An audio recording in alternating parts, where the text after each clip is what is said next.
forecast today? Today's forecast, a lot of sunshine, blue skies, marine clouds. Just a perfect day to go outside and relax. That's your forecast. We'll be right back.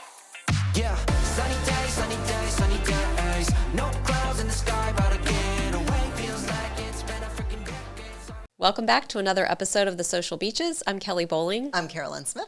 And we're with the Coastal Estate Team at Compass. We sell real estate all the way up in Mims. Yes. And all the way south down to Vero Beach and everything in between. It's far. I actually have a listing up there right now. Yeah. But so all the places in between. So Cocoa Beach, Melbourne, Palm Bay, Titusville, Vero Beach, Sebastian, all of those places. And we'd be happy to help you. If you have any questions about real estate or buying or selling or just general market questions, you can give us a call at 321-422-2160, or you can email us at hello@coastalestateteam.com, or you can leave a comment wherever you're seeing this. Yes. And we can answer you there. Yes. And we do answer our comments. Yeah, we do, actually. We spend time doing that.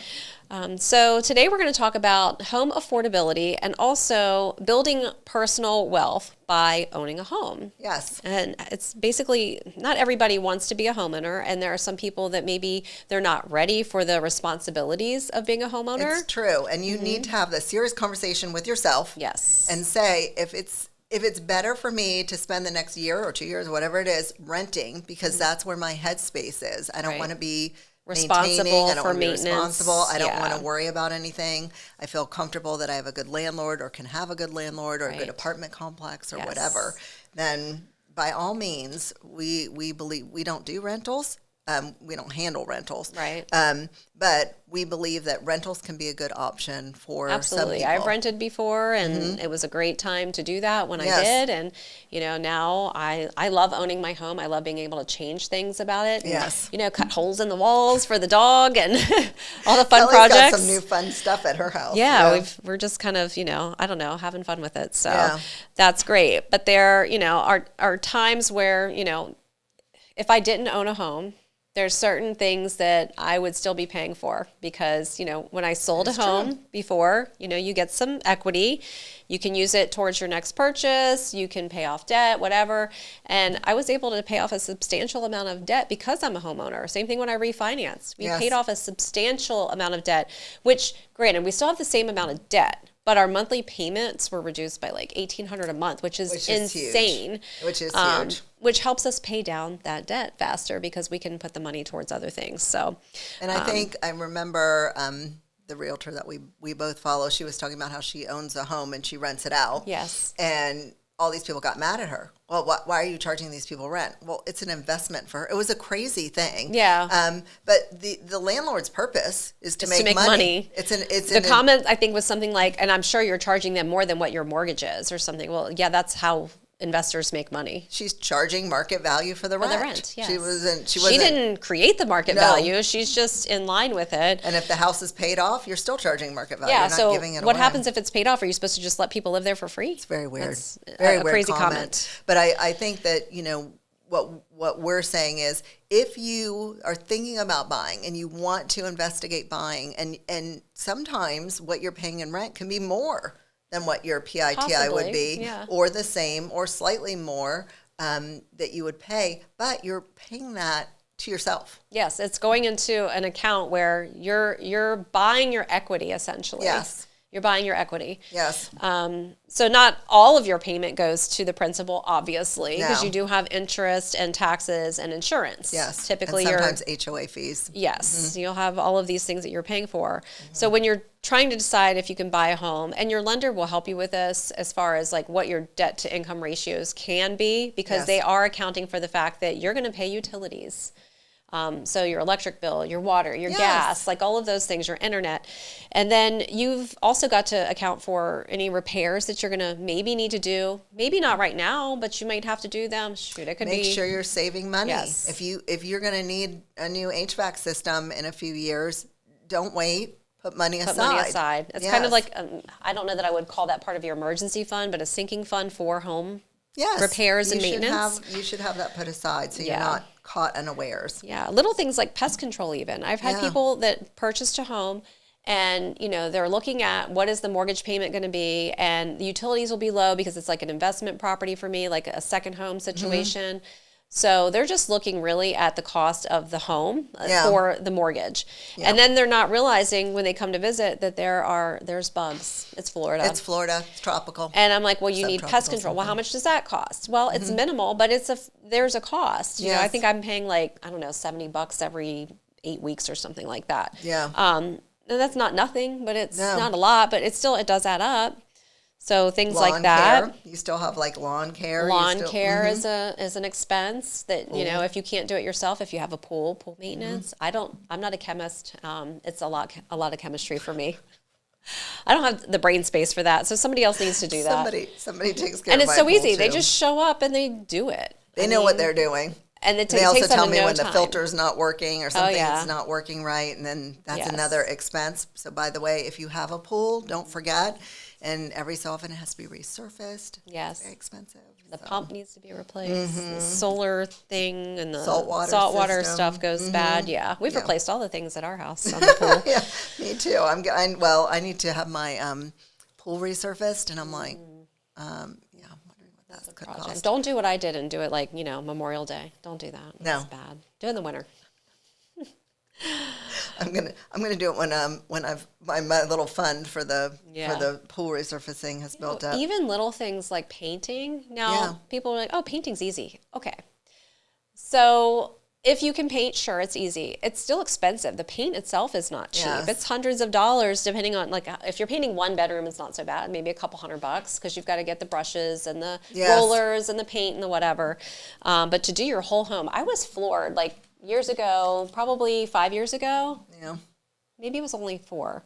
Probably 4 years ago. I got a quote for the interior only of my house because Tommy was working overseas, and I'm like, I can't paint. I'm not allowed. Well, I'm plus really you bad. have really high ceilings. You'd have to stand on a very tall ladder. Yeah, and that scaffolding front or area, whatever, yeah, yeah. we do. We have like a section that has high, and they wanted something like $8,000 to paint the inside of my house, and I'm like, yeah, I think we'll just wait and we'll figure it out ourselves. Yeah. So yeah, painting can be expensive. Interior painting is something I just yeah. do myself, but yeah, there's a lot of things. There's flooring, there's appliances, which we talked about earlier. There's your roof.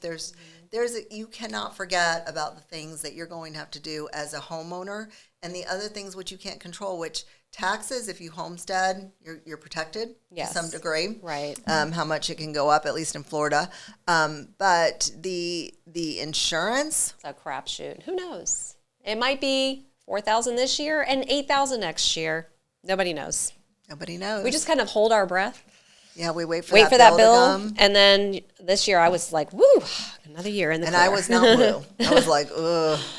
Yeah, Yeah. mine went way up. And for no reason. Yeah. No reason. They're like, and I have a lot of the wind mitigation things. That's the other thing you want to look at when you're purchasing a home. But, Definitely.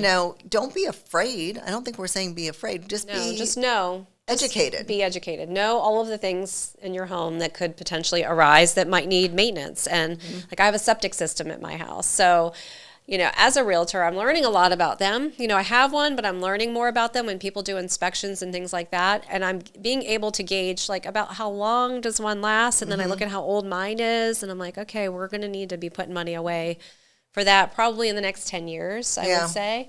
And if it can last that long, then fantastic. But we have ours serviced every year just so we can kind of smart. know. Yeah, I'd rather know than not know on something like that. You don't want to wait till your septic tank is collapsing, which some people do. Or that your drain field has failed and everybody around you is like, ooh, a stinky house over there. Not fun. Yeah, exactly. So, and then you need money for the fun things. Well, yeah. Which is the decorating, your furniture, some of that you need anyway if you're renting. Yes. Yeah.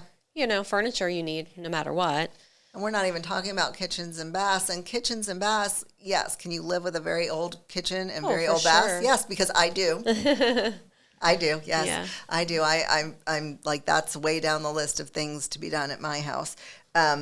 You can live with those for a very long time. I mean, you might have to replace appliances or a faucet or something like that, but you can live with stuff for a long time. But do you want to? Are you going to be unhappy? Right. And I think I saw a TikTok where the girl was talking about she bought a place and she was very unhappy because she wanted to do all the things and she was unhappy with having old stuff. Yeah.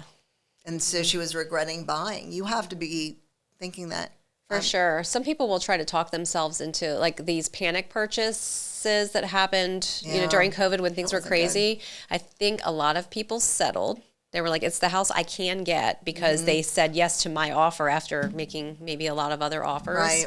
Right. So there's probably a lot of people out there who feel kind of like buyer's remorse with their homes.